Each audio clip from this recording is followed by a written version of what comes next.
You know what's crazy? I didn't even realize I was begging. It just sort of happened. It wasn't like I got down on my knees or anything. It was more subtle than that, and honestly, more pathetic. I was living in the same house as the woman I married, sleeping next to her every night, but I felt lonelier than if I lived in a motel by myself. Her name is Vanessa, and when I say she used to light up a room, I'm not exaggerating. She had that energy, the laugh, the presence, the confidence. She was never the most affectionate type, but early in our relationship, I didn't mind. I figured, hey, everyone's different. Some people just need time to open up. And at first, there was enough warmth to hold on to. But as the years went by, that warmth turned into a wall. Cold, thick, unbreakable. I'd come home from work, exhausted but happy to see her, and she'd barely look up from her phone. Hey, babe, I'd say. Her answer? I used to think it was stress or maybe just a rough day. So I tried harder. I cooked dinner some nights. I'd clean up the house, surprise her with little gifts, buy her flowers, bring her favorite takeout. Once I even booked a weekend getaway to a cozy cabin. Her reaction? Ugh, we have to pack. That was the moment something inside me shifted just a little. I didn't say anything, but it stayed with me. Still, I kept trying, because that's what I was taught. Marriage takes effort, right? So I gave it my all. And what did I get in return? Excuses. Constant, relentless excuses.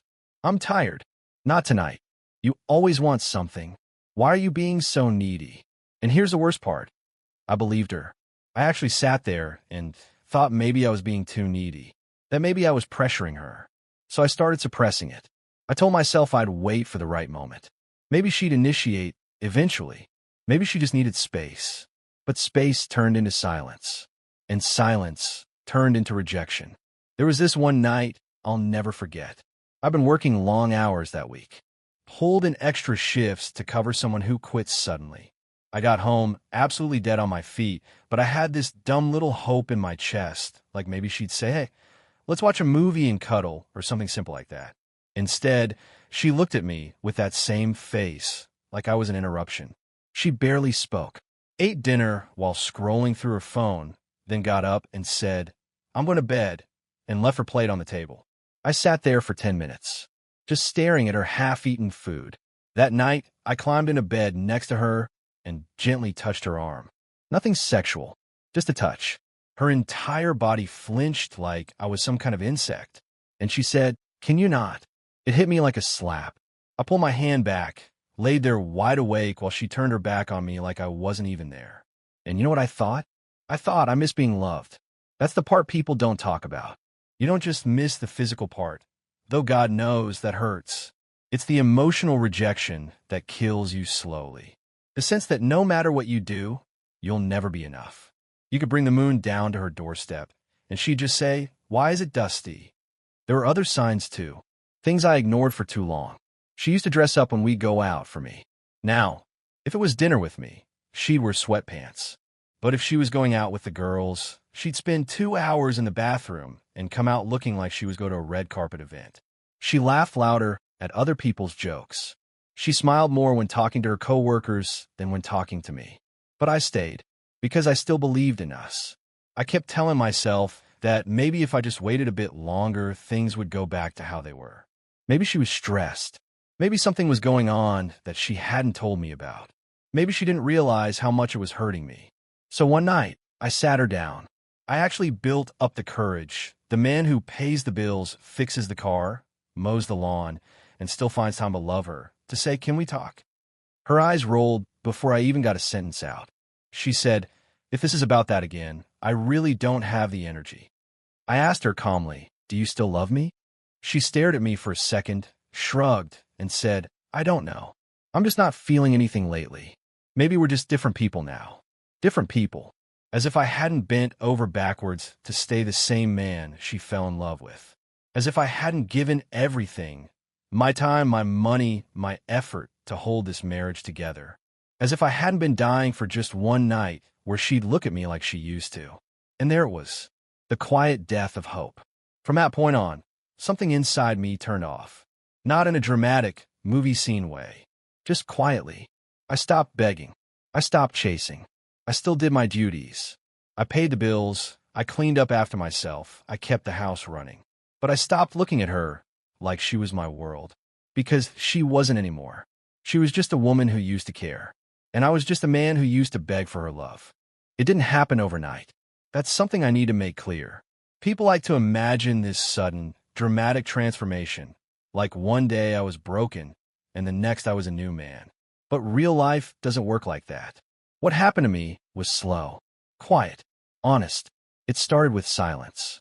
After that night, when Vanessa said she didn't know if she still loved me, something inside me didn't break. It shut down. I wasn't angry. I wasn't sad. I was just done. I didn't scream. I didn't pack my bags or call a lawyer. I just woke up the next morning and didn't ask her for anything. Not her attention. Not her affection. Not her love. Not even eye contact. I got up, made my own coffee, and left for work without saying a word. And that silence? It hit harder than any argument we'd ever had. At first, she didn't even notice. Or maybe she pretended not to. But within a few days, she started to pick up on it. I wasn't checking in. I wasn't complimenting her outfits. I wasn't trying to cuddle on the couch. I wasn't sitting around hoping she'd sit next to me anymore. I was focused, not on her, but on me. I started going to the gym again, just a few days a week. I wasn't trying to become a bodybuilder or anything. I just wanted to feel good in my skin again. I remembered how good it felt to sweat, to move, to not sit around like a ghost waiting to be noticed. I changed my wardrobe. Nothing flashy, just sharper, cleaner. Clothes that fit better. Shoes that look good. A small haircut change. New cologne. Nothing expensive. But it felt like shedding a version of myself that had grown too comfortable in being overlooked. At work, I stopped volunteering for extra shifts just to stay busy. Instead, I started taking time to meet up with friends again. Grab lunch, catch a game, talk about life. Things I hadn't done in years. I even reconnected with my cousin Dave, who had started his own business and invited me to help out part-time. Something creative, hands-on, something that made me feel valuable again. Meanwhile, back home, Vanessa started acting off. Not dramatic, not obvious, but different. She'd ask, "Where are you going?" when I grabbed my keys. I'd just say out. No explanation. No details. She didn't like that. She started hovering more. Asking if I was okay. Commenting on my new clothes. Asking if I was seeing someone. Half joking, half nervous. I always answered with a polite smile and said, "You never used to ask where I was." That smile, that calm, it rattled her. I could see it in her eyes. The uncertainty. The power shift. For the first time in years, she wasn't in control of the emotional temperature in our home. I was, and I didn't even need to raise my voice to do it. One evening, I came home a bit later than usual. Nothing scandalous, just stayed out to have a coffee with a friend. Vanessa was sitting on the couch when I walked in, arms crossed. "Didn't know you were going to be out this late," she said. I just nodded. "Didn't know you cared." Her face twitched. "Of course I care." I looked her dead in the eye, calm as ever. "That's new." And I walked to the kitchen. From that point on, she started doing things she hadn't done in years. She cooked dinner, and not just for herself. For both of us. She started asking if I want to watch a movie together. She even tried to sit closer on the couch, like we used to. But I didn't bite. I wasn't rude. I wasn't cold. But I wasn't that desperate man anymore. The guy who begged for crumbs of affection. He was gone, and she felt it. Not because I said anything, but because I stopped saying everything. There was this one Saturday that stands out. I got dressed early, sharp but casual, and told her, "I'm heading out for a while." She was still in pajamas, sitting with her phone. She asked, "Where you going?" I said, "Meeting someone for brunch." The look on her face was pure confusion. "Who?" I looked her straight in the eye. "Someone who likes my company." And then I left.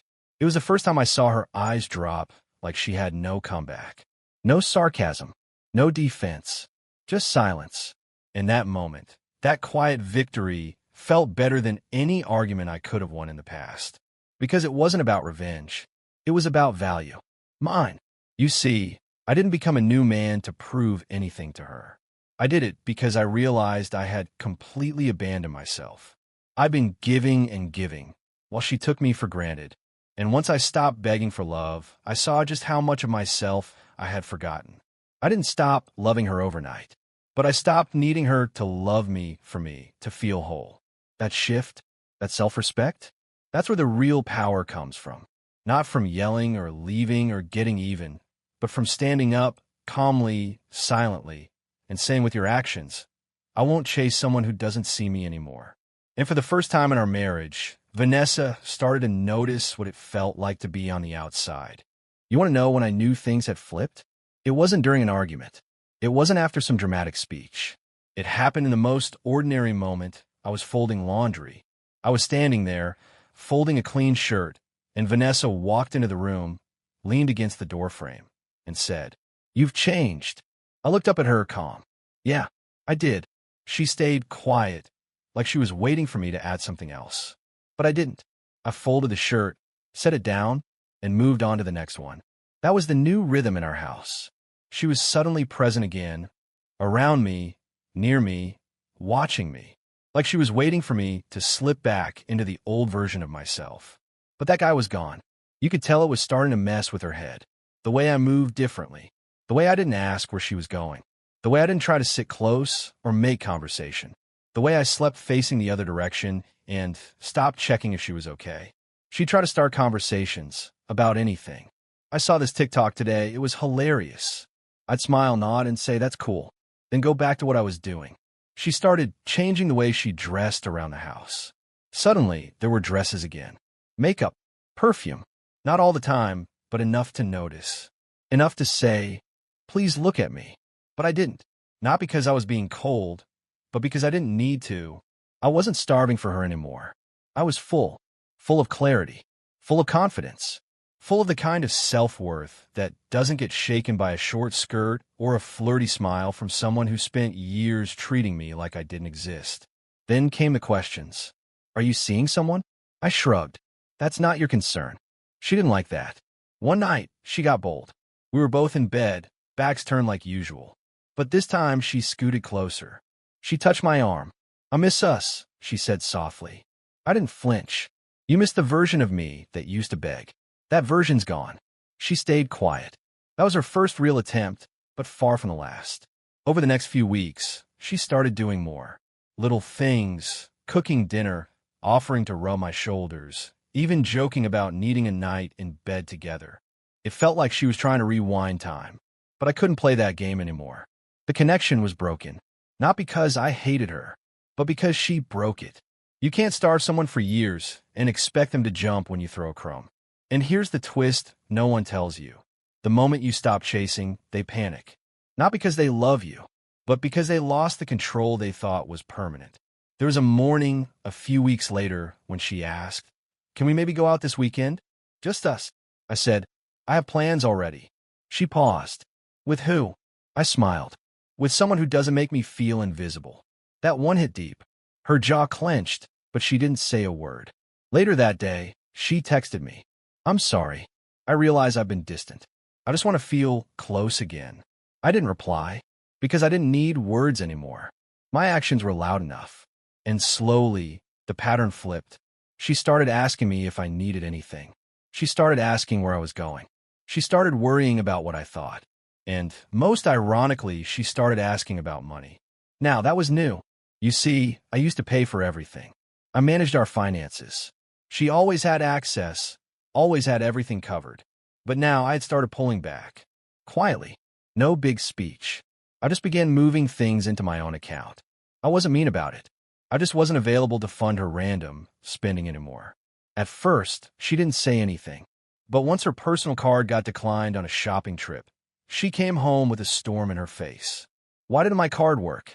I looked at her, sipping coffee. Because you haven't contributed to anything in years. That faucet's turned off. She stared at me. Are you serious? I smiled. Very. That moment shattered her more than any breakup would have. Not because of the money itself, but because of what it meant. She had lost control. She couldn't just snap her fingers and get what she wanted anymore. And in her mind, I think she still believed she had that power.